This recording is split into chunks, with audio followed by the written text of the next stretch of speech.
Hi there, thanks for joining me for this video. I am Christine and I'm a homeschool mom to 9 children ranging in ages from 2 to almost 26. Well, the 26-year-old isn't homeschooled. Actually, the top 3 aren't homeschooling anymore. I've graduated 3 of them. I've been homeschooling for over 20 years and I've been speaking at homeschool conferences for over a decade. I've heard lots of chatter and seen lots of chatter over social media lately about homeschooling as a lot of parents are facing kids being suddenly home from school during this pandemic, and we are faced with a lot of uncertainty. We don't actually know when the kids will be returning to school or what our responsibilities should be. So a lot of parents now are facing the possibility of homeschooling or at least doing a little something at home when they have never thought about homeschooling before. They haven't necessarily researched it or given it much thought ever, and it's all of a sudden just plunked into their laps.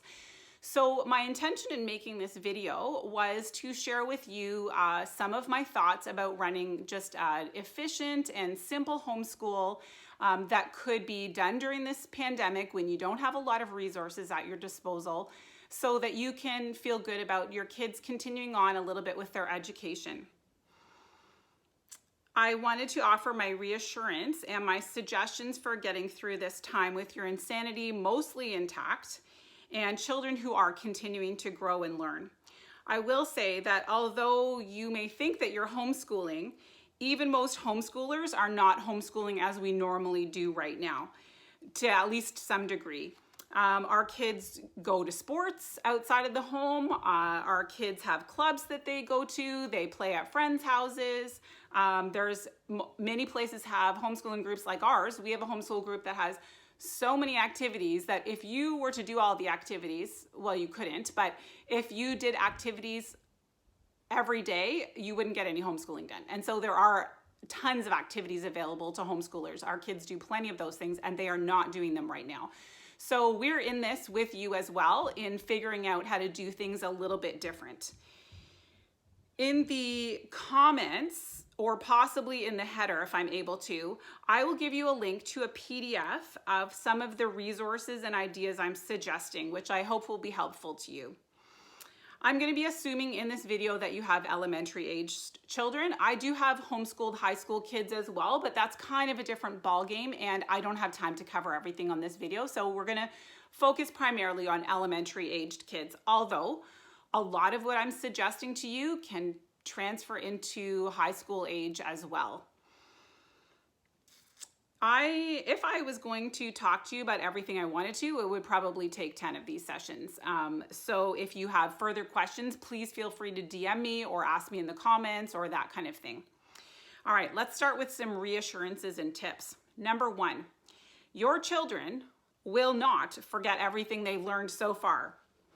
You don't panic when they're off for a few months in the summer, and there's no need to panic now as well. Number 2, atmosphere.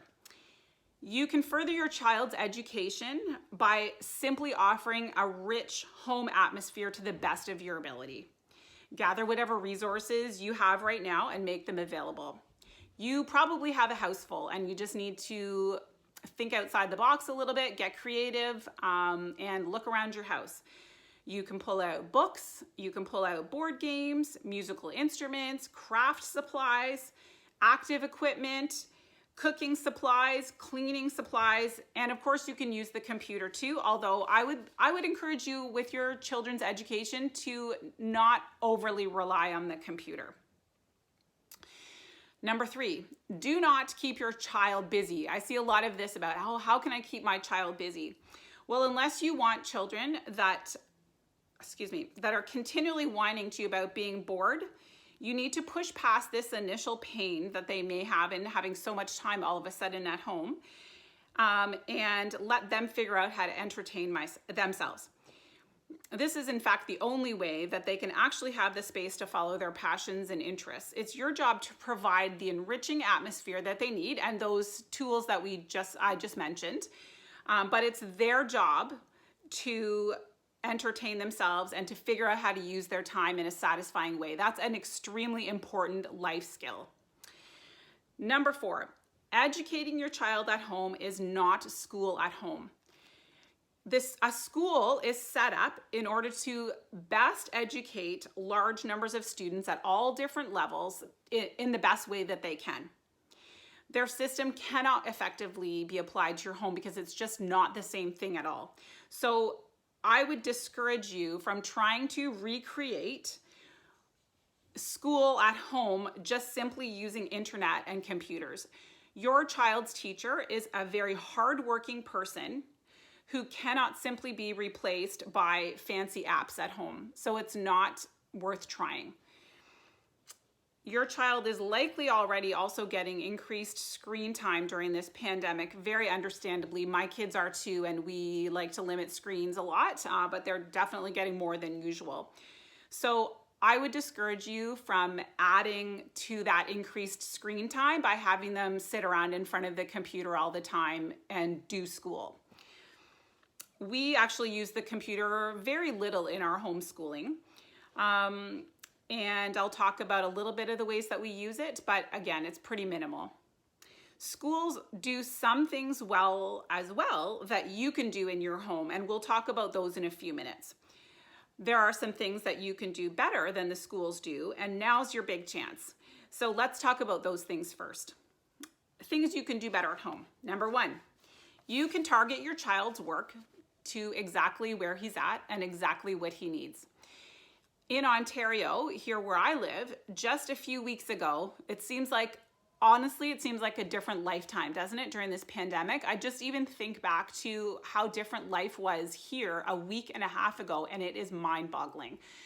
But anyway, a few weeks ago here in Ontario, in our province, we were rallying around our public school teachers to keep class sizes from getting any larger.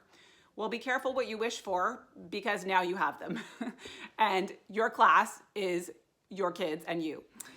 School teachers are the experts on the school system and on classroom management, but be assured that you are the expert on your child. Nobody knows your child better than you. So I want to encourage you that even though you may feel not really well prepared and that professional teachers have a lot of advantages over you, you have a massive advantage at knowing your child better than anyone possibly could. So with small class sizes, that allows for more efficient work.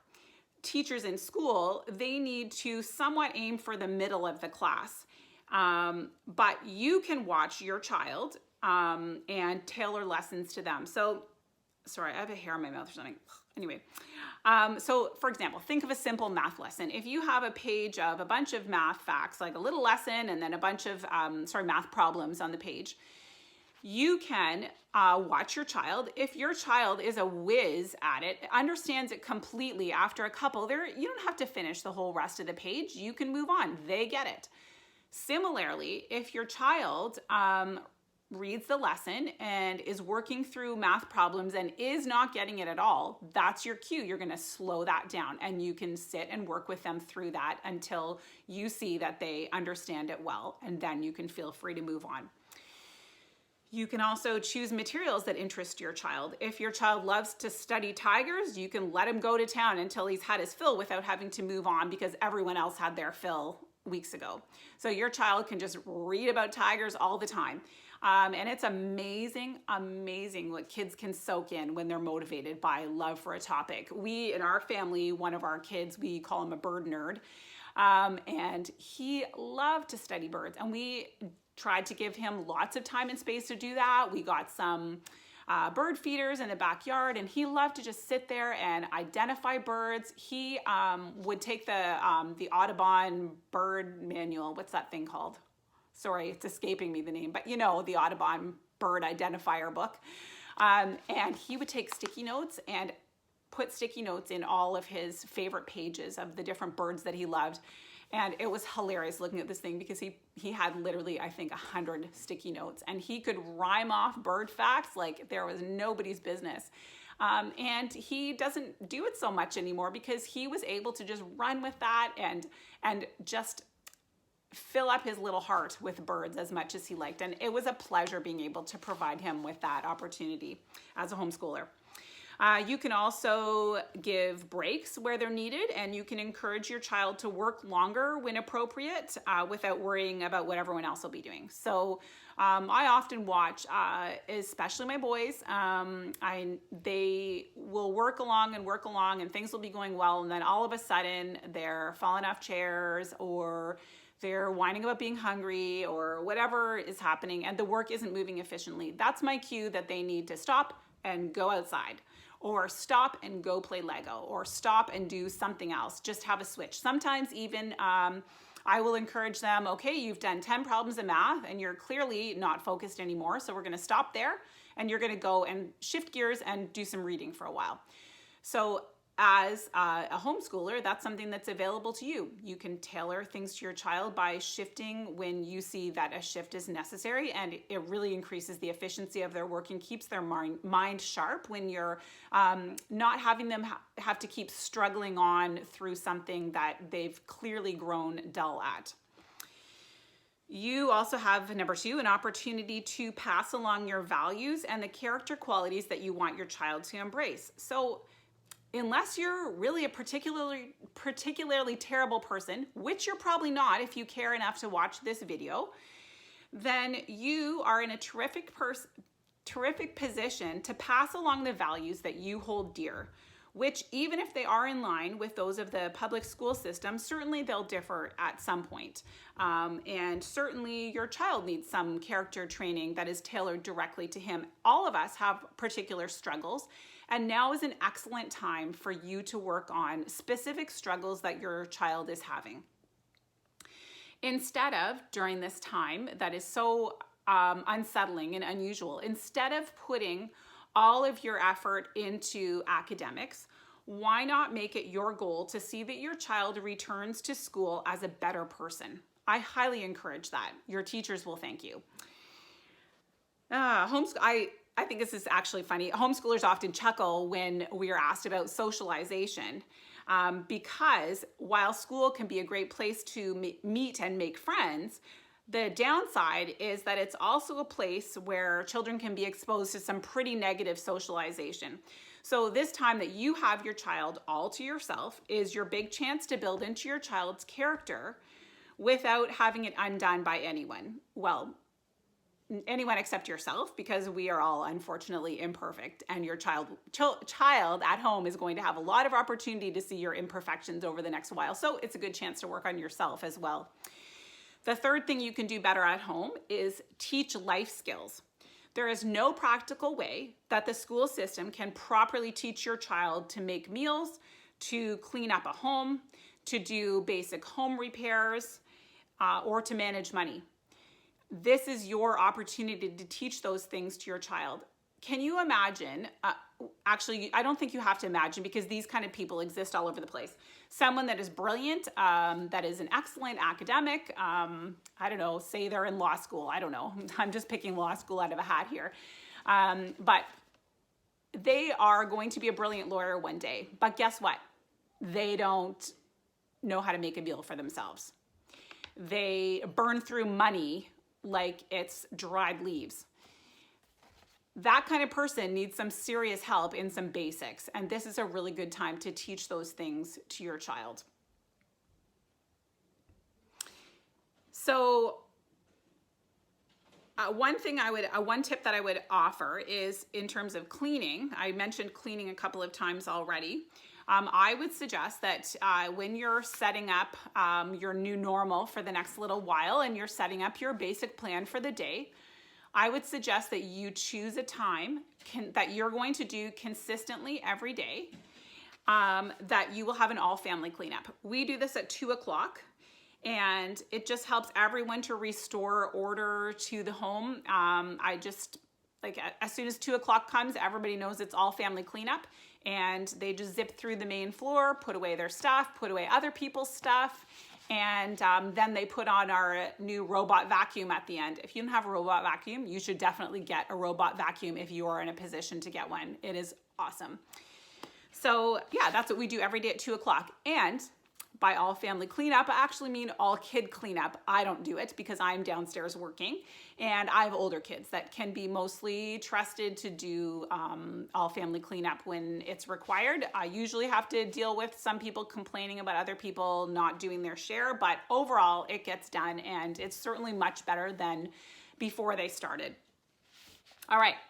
So we talked about what we can do better at home. What are some things that schools do really well that we can learn from? Well, the number one thing is structure and routine. When children go to school, they know what to expect and they know what is expected from them pretty much, right?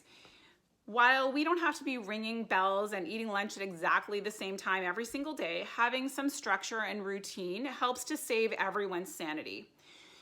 Also, structure and routine will save you from having to listen to a lot of whining. It's not going to eliminate it altogether. We're still all humans and our kids are humans.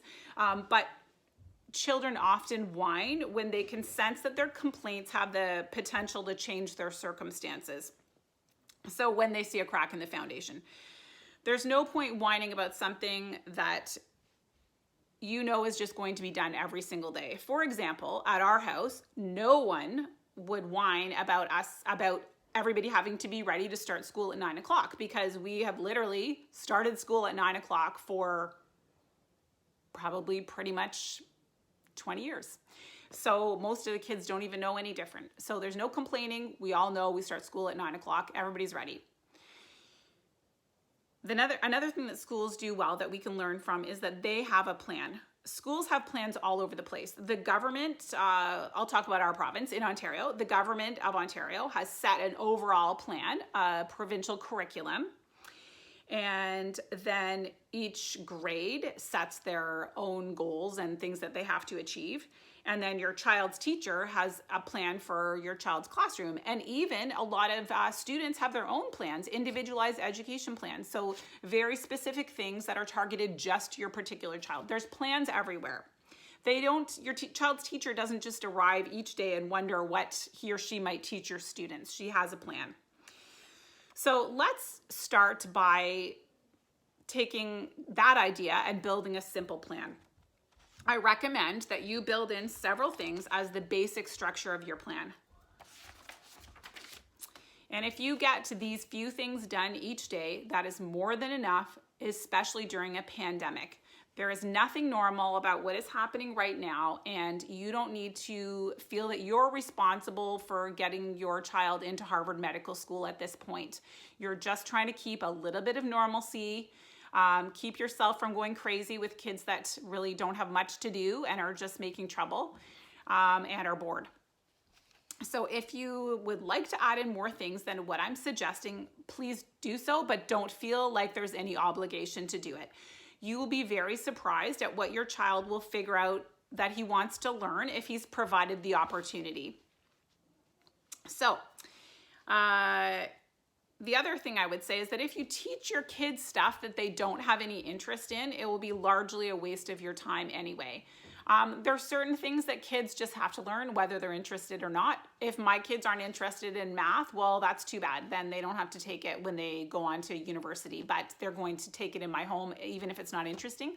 I'll do my best to make it interesting and make it enjoyable, but that's about all I can do. They have to learn it. On the other hand, there are lots of things that your child might choose to run with and they might really enjoy learning about, but aren't essential. It is not essential that your child can identify 50 backyard birds. So that is something that could be an optional, and it's great when you can allow them the space to do that. So the things I would suggest, there are 5 things that I suggest that you incorporate into your homeschool: reading, math, writing, cleaning up, going outside. So let's break that down a little bit. My personal homeschool is pretty simple, and I've set it up so that the kids work very independently because, as I said, I am also running a business and that requires pretty much full-time hours. So this is what my home looks like. At 9 o'clock, everybody is ready to start and we do read alouds. So ready to start means that you're dressed. My 7-year-old frequently doesn't get dressed, so he has to go get sent back up to get dressed almost every day. But anyways, everybody pretty much is dressed at 9 o'clock. They are downstairs in our main room, sitting on the couches. They have a notebook, they have a pencil, and their Bibles. So we are Christians, and so during our read aloud time, I read from the Bible, a short passage, and then I read from another interesting book that right now we're actually reading the Lord of the Rings series. I love when we have a year where we're reading those aloud together. So while I'm reading from Lord of the Rings, the kids are illustrating what I've read from the Bible. And so we do read alouds for about an hour. This is a great time when you're having this family together time. I love to start my homeschool with this family together time. I think it just sets a terrific tone for everyone. So while you're having this family together time, if you choose to do what I'm doing, it's a great time to add in other subjects such as poetry, art appreciation, music appreciation, drawing. I don't know, the sky's the limit of things that you could add in, but that's a great time to add in things that you're going to do together as a family. And you can tailor it to different age kids as well. If you have just little guys, then your read aloud time will probably be much shorter. My kids can definitely easily sit for an hour of read alouds. They probably could sit for 2 hours, but we have other stuff to do. So after our read aloud time, I should mention here, actually, I have it in my notes, that if you don't have, so look around your house and see what you have. What's a good book that you have around your house? You may have something that you have a childhood favorite that you've kept. Maybe you loved Little House on the Prairie when you were little and you have a copy of that around your house. Great, start with that. If you don't, in your whole house, have a good book that you think is worthy of reading to your kids, then I've given you a number of options in the PDF of places that you can get books now, because we all know that we aren't going to the public library anytime soon. So there are some options there. One quite doable option, which I think is great, is if you have the means or you already have one, to get a Kindle from Amazon. You just get the least expensive one that you can find. And then you will have access to all kinds of free classical books that you are sure to really enjoy, that you can just download onto your Kindle. So if that's an option for you, that's great. And there's lots of other ideas in the PDF as well. All right, so we're finished read aloud time. And then at 10 o'clock, that's when everybody breaks up for their independent work. So my older kids they actually just all go and sit around the dining room table. And I like to encourage them to start with their math. The older kids, like the teenagers, they're allowed to choose what they do with their time and make their own schedules. And then the kids that are younger than that, I usually give them a little more direction. So I encourage them to start with their math. I think that first thing, getting that done off the bat helps them to stay a bit more focused, and it keeps their minds a little sharper. I apologize for this light that is like all over my glasses. It's kind of crazy. It's a ring light and I can't do much about it. I could have taken off my glasses, but then I can't see my notes. All right. So the older kids go and do their independent work. I encourage them to start with math. So for math, I suggest that you have your kids do one lesson or 1 page a day. If you have their math from school, that's great. Actually, we're going to talk about this later. Okay, so just leave it at that. Math, they're going to work on 1 lesson or 1 page a day. Reading, I suggest that they do 10 minutes per year of age to a maximum of 120 minutes a day. For example, an 8-year-old would read 80 minutes of independent reading a day. So you would begin this when a child is able to read independently. We don't want kids like sitting, struggling on the couch to read something for 80 minutes when they aren't strong readers. So they need to be strong readers before you start this 10 minutes per year of age thing. Otherwise, if they're too little for independent reading, then they would be read aloud to, but don't feel like you have to read for 60 minutes or anything like that. Just read some. Just some. Sit with them and read something to them. In these independent readings that you assign to your children, you can include all kinds of things. You can do all kinds of subjects in this. They can read science books. They can read biographies. They can read good literature. They can read history. There's all kinds of things. You can cover a huge amount of subjects here. But it's a pandemic, so don't stress about it. Just get them reading something decent, some worthy book. We'll talk about that a little bit more in a minute. Next, writing. I suggest a practice called copy work, and that is simply copying worthy literature.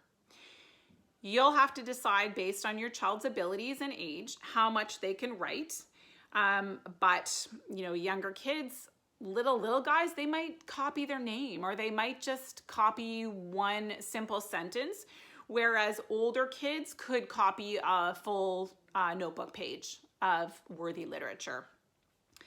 Copy work is a very powerful and underestimated practice that allows children to develop a plethora of excellent skills. They get to work on spelling, they get to work on grammar, they get to work on penmanship, and they get to really interact with a passage. So choose something that is worth copying. The power of copy work, again, is so underestimated, and it's such a terrific skill. And this is really all the writing that your child needs during their time away from school. You don't need to complicate things with all kinds of convoluted writing assignments. Just take out a worthy book and have them copy it.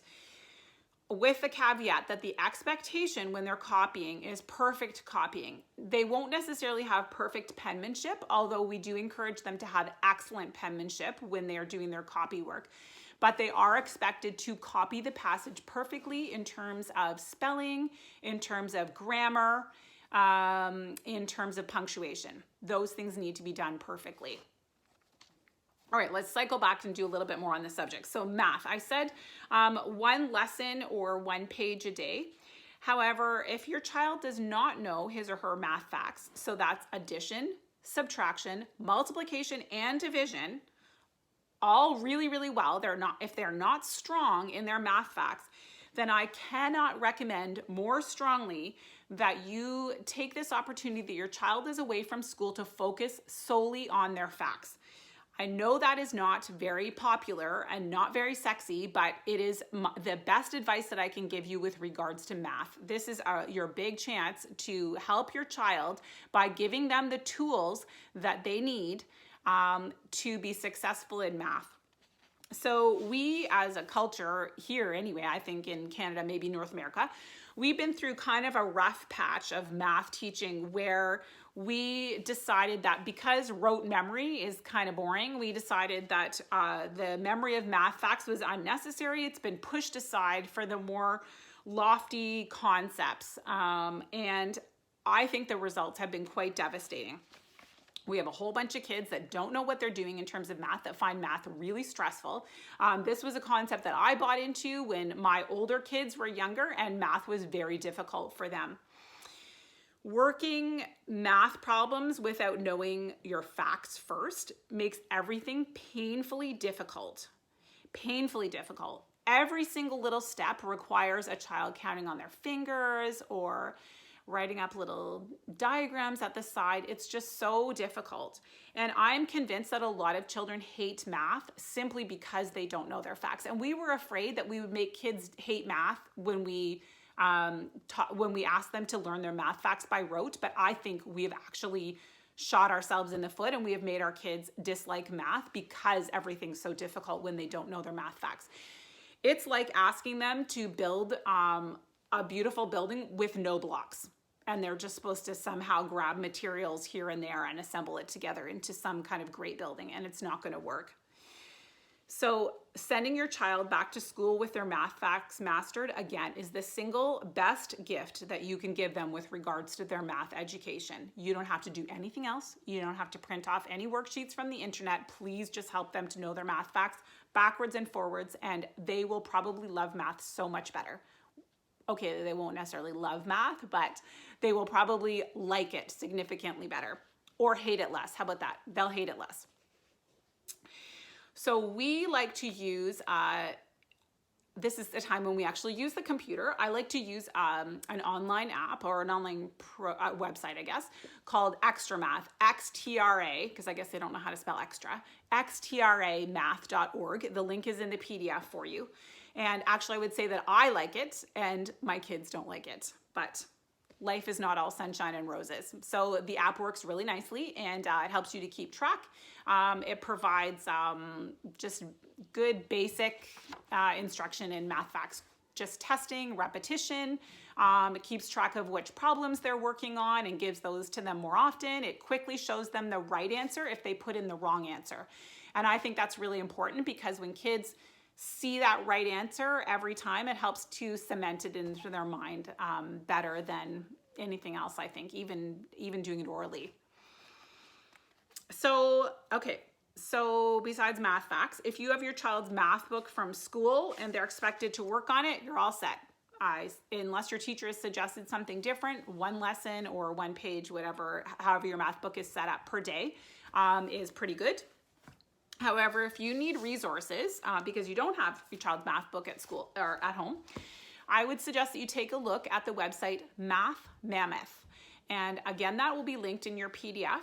When you go to their site, you're going to click on products and then complete curriculum, and then choose the country that best matches where you are, or the country choice. So Canadians, you're going to click international. US, there's a US choice, and there's a couple of other ones as well.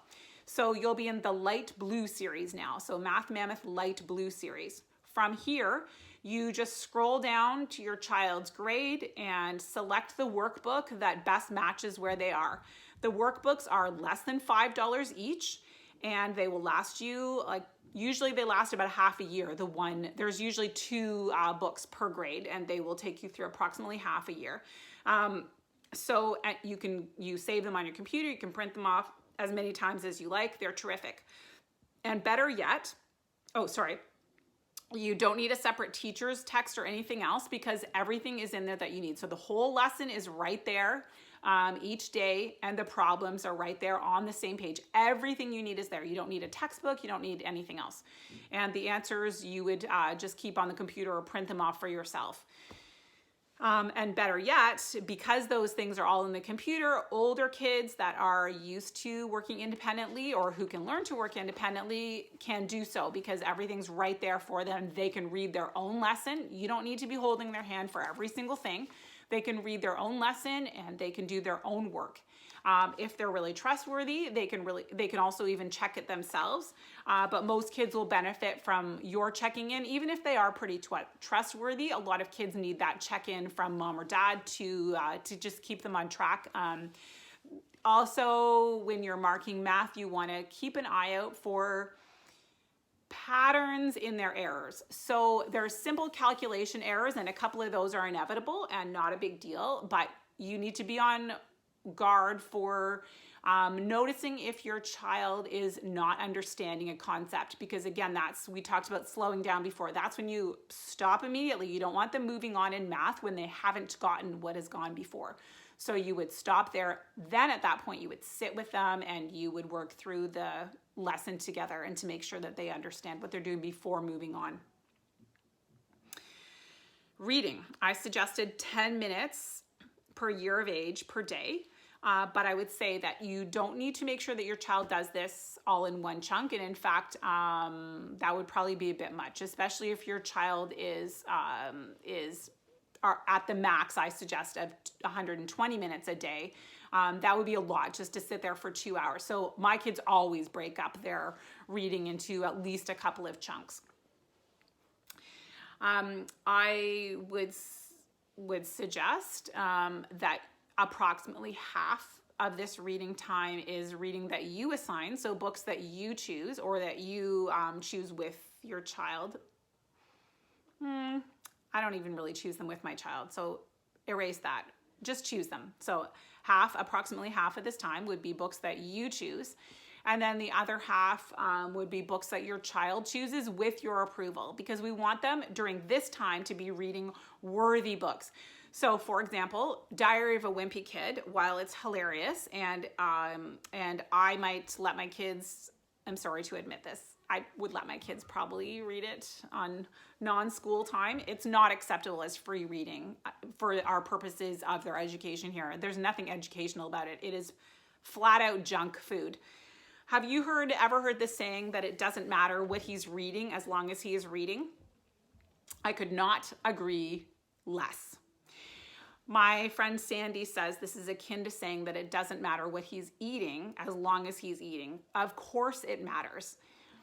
Just as a delicious chicken, veggie, rice casserole will feed his body better than a tub of paint, when your child feeds his mind with nourishing books, because books are brain food for your child, so when your child feeds his mind with nourishing books, you can be assured that it is better food for his brain than junk books.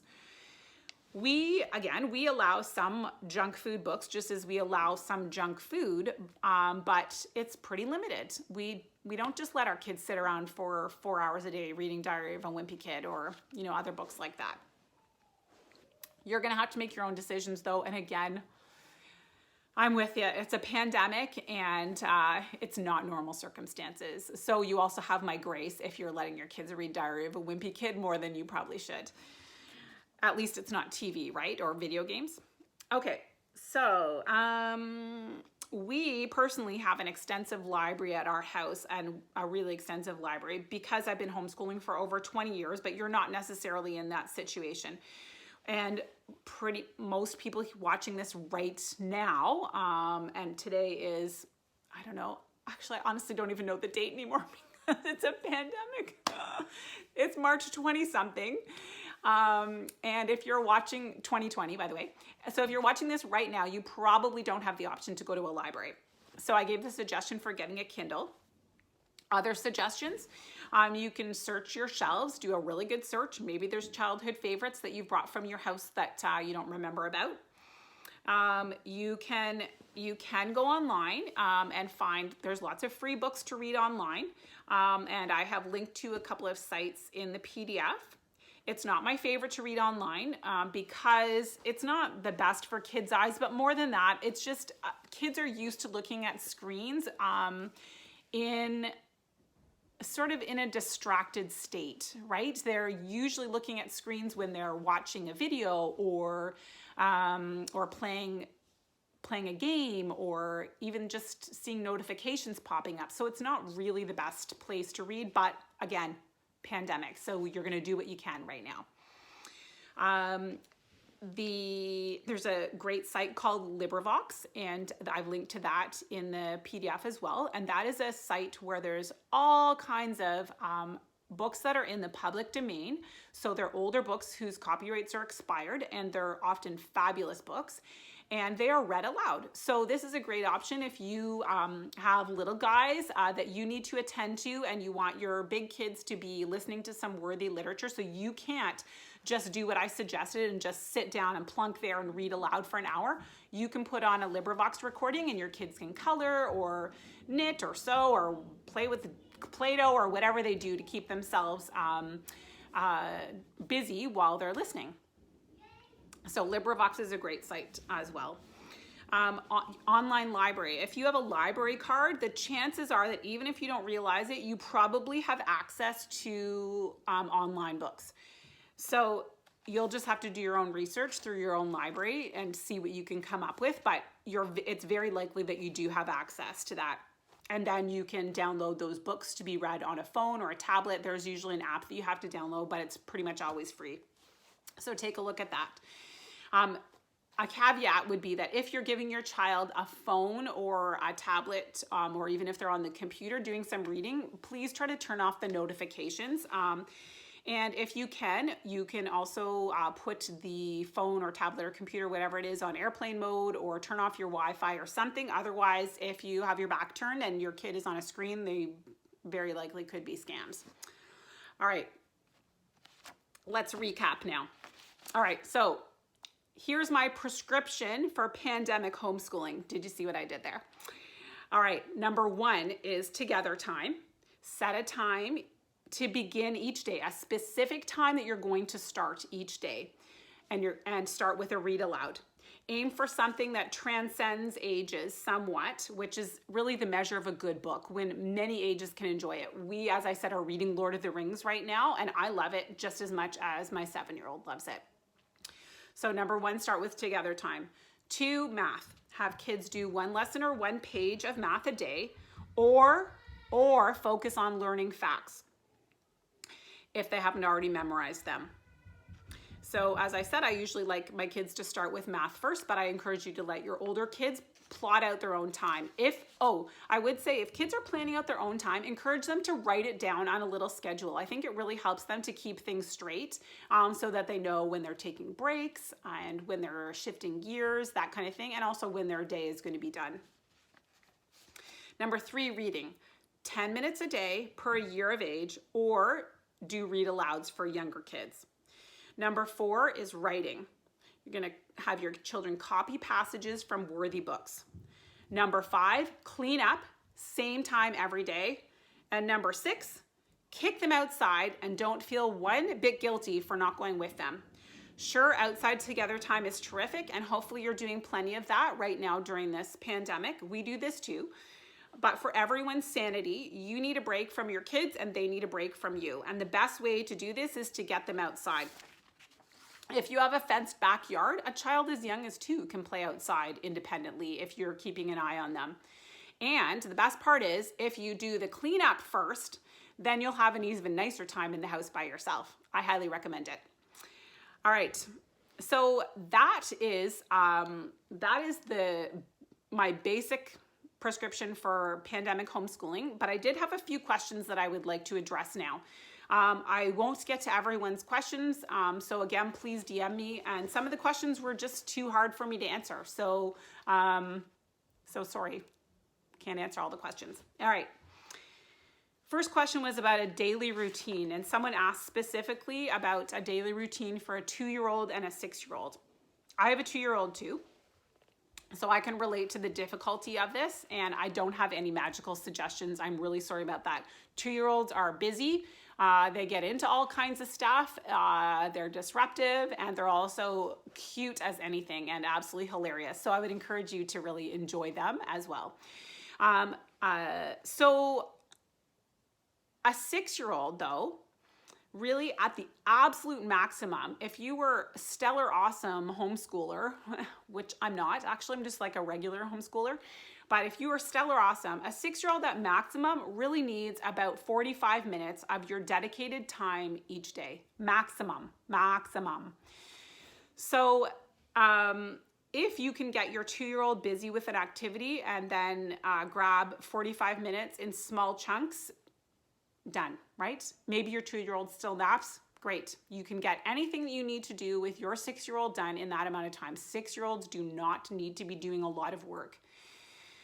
Activities I find work well for keeping 2-year-olds busy would be a big favorite is if you get like a little Rubbermaid container and you put dried beans or rice in there and a measuring cup. They love that. And then you can, when school time is done for your 6-year-old, you could just slap the lid on that and put it away and then take it out again the next day.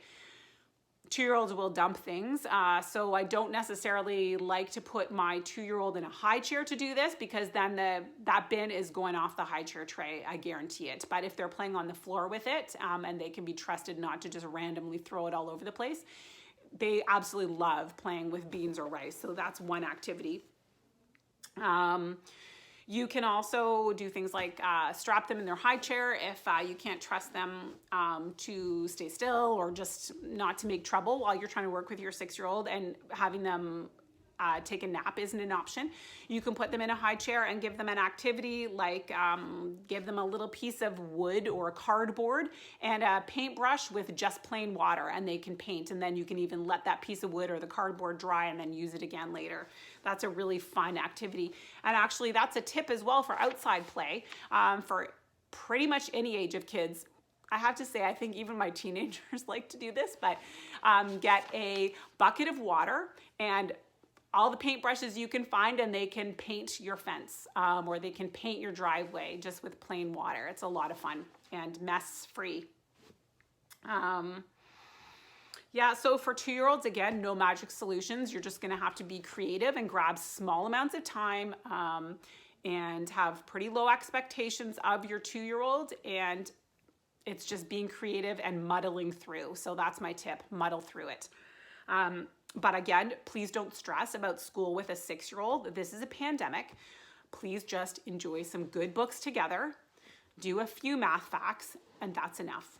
They're gonna be just fine. Another very common question that I get about homeschooling is, how do you manage different ages? Well, I hope that over the course of this talk, you've actually been able to get a glimpse of how I do manage different ages.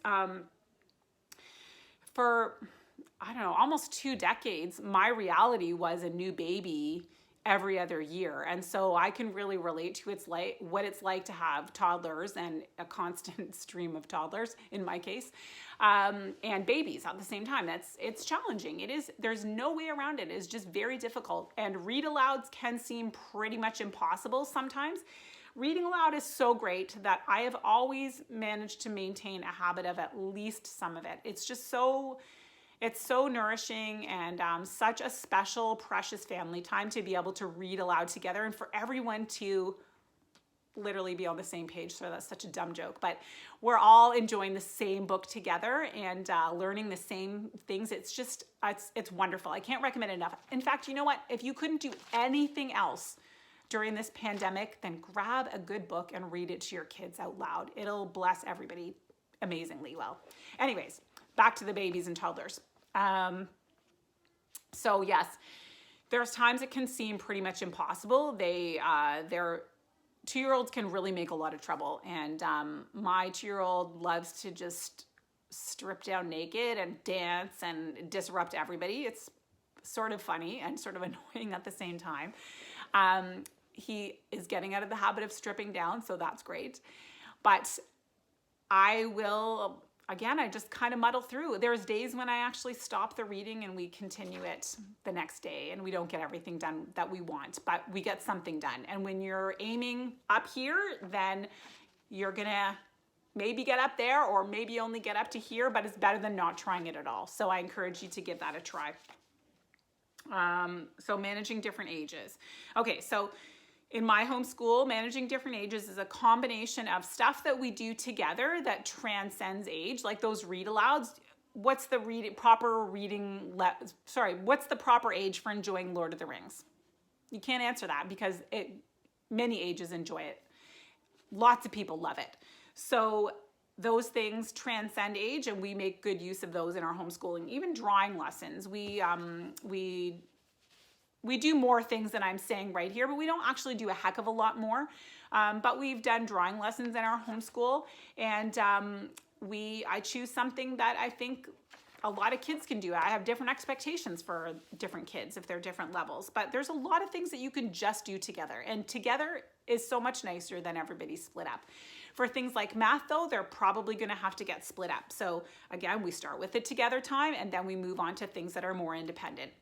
During the time when kids are doing independent work, then that would be my opportunity to work with my little guys that can't work really independently.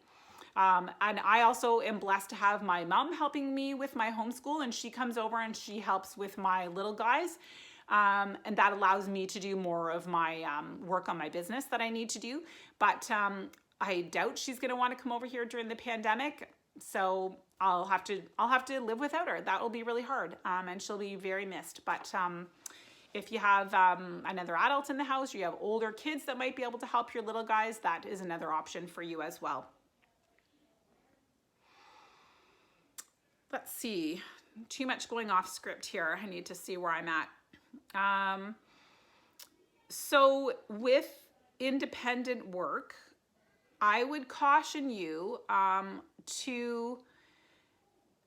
to expect a little higher of your kids than you're probably currently expecting in terms of their ability to work independently. We don't want to do a lot of hand holding here. It's a gift to your kids for them to be able to work independently. So younger kids, you can even get them started on something. You can get them started on one math problem and walk away and see if they can finish it themselves.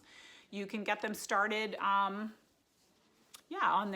you can get them started on their math facts program on the computer. Walk away. You don't have to stand there holding their hand all the time. So just juggle, figure it out, and try to get them working as independently as possible. And then that frees you up to have more time for the younger ones that really aren't going to be able to work independently much at all, especially if they're not used to it. My answer to juggling different ages would probably be a little different if you were homeschooling for a long time, but we're just all trying to figure this out right now. Homeschooling preschoolers while juggling an infant. Again, that's tricky, and there's no magic answer, except I would say that my answer is I don't homeschool preschoolers. In our house, preschool learning looks like Lego. So preschoolers are encouraged to go play Lego. I am really too busy in my homeschool and in my life to be homeschooling preschoolers. So I don't find it makes any difference in their educational outcomes anyway. But I would say that if you have a child who is chomping at the bit to learn to read, then I personally have learned to jump on this. In that case, I would suggest the book Teach Your Child to Read in 100 Easy Lessons. And whenever I say that, I laugh because I remember back to when my now almost 26-year-old was learning to read. She's very smart, and she learned to read with me hardly doing anything, actually. I just taught her a few basics, and then she was off to the races at a very young age. But there was a time that she was my first child, so I started to second guess myself and wonder, I don't know if I really covered all the bases, if she's going to be a good reader. I should probably do this curriculum. So I made her start at the beginning of Teach Your Child to Read in 100 Easy Lessons, even though she could already read. And she was sitting at the table one day with her head down like this, looking at the spine of the book, and she said, "Teach your child to read in 100 easy lessons." And at that point I knew, all right, I think this girl can read just fine. And that was the end of the 100 easy lessons for her. Anyways, this book is available on Amazon, and it has everything you need to teach your child to read in 100 easy lessons, all in that one book. You don't need anything else. It's all right there for you. It's pretty inexpensive, and if that's where your child is at, then I would encourage you to pick up a copy of that book and make use of it.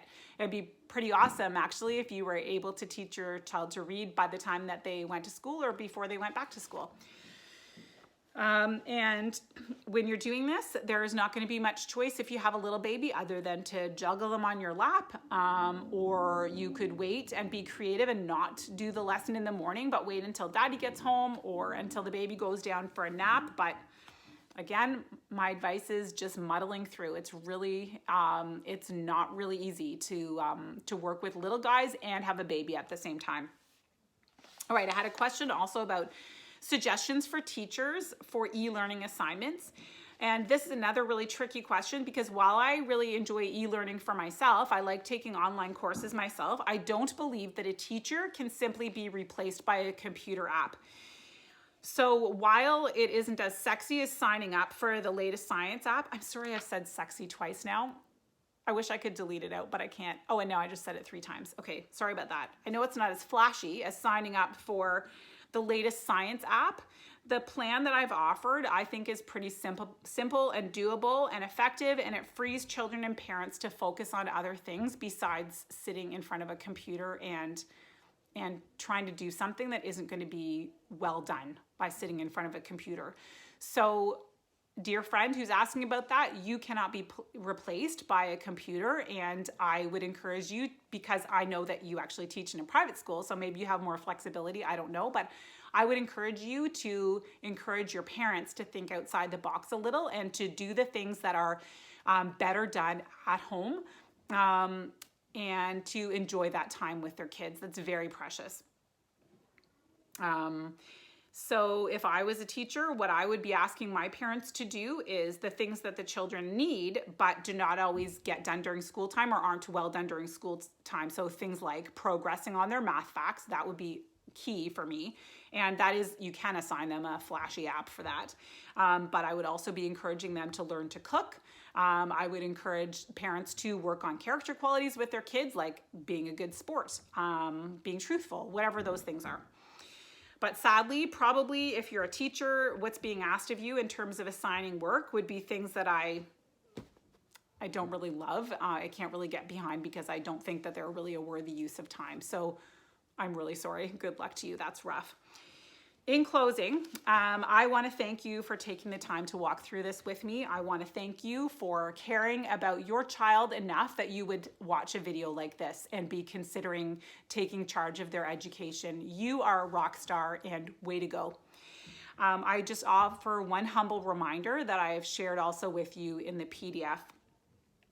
Please remember, in the total picture of a lifetime, this is just a short, precious time with your children. Even if you don't do anything academic, they will be just fine. Play some board games together, go for some walks, cook some good food together, kiss your babies, read beautiful books, and enjoy this incredible once-in-a-lifetime gift of time that you have together. Go and be blessed in this time, dear friends. Thanks for joining me. One more thing I forgot to say is, if this has been a blessing to you, can I ask that you would share it with someone? I have put it in a public place so that you can share it, and I hope that it will be a blessing to others as well. Okay, take care.